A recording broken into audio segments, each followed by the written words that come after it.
बाप रे बाप रे बाप रे बाप, ये मच्छर तो আমাকে জ্বালিয়ে মারলো আজ। খাটের তলে তো মশা আমার সব রক্ত চুষে খেয়ে নিল গো ভগবান। এ তো মশার কামড়ে যদি আমার ডেঙ্গু হয়।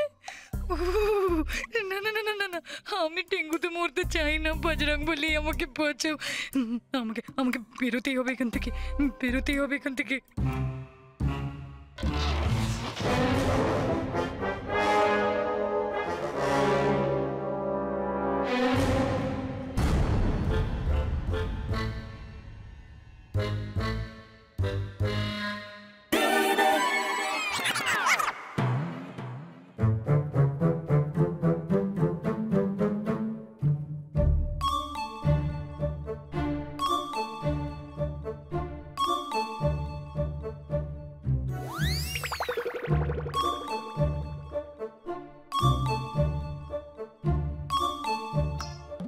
বাবা ভালো লাগে না ডিবিকে দেখাতে গিয়ে, এখন যদি মশার কামড়ে আমারই জানটা চলে যায়।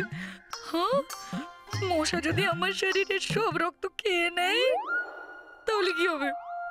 কে আমায় বাঁচাবে এখন ভগবান? মর মর, পালকের রক্ত খাচ্ছিস? হ্যাঁ, তোদের সাহস তো কম না। মর মর, সব কটাকে মারবো।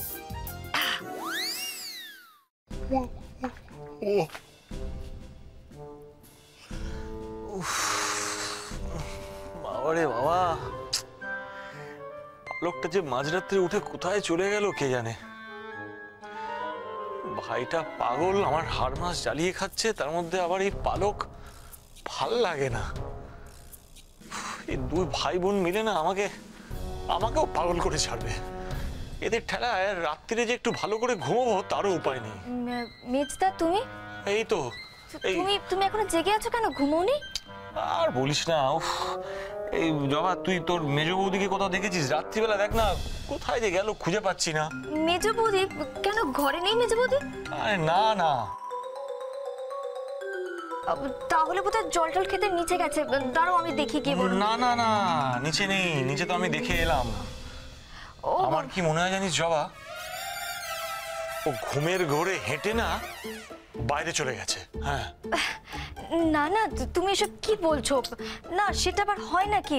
আর কি বলবো বলতো, এর থেকে আর ভালো কথা মুখ থেকে বেরোচ্ছে না। দুজন ভাই বোন মিলে যে কি শুরু করেছে কে জানে। ধুর।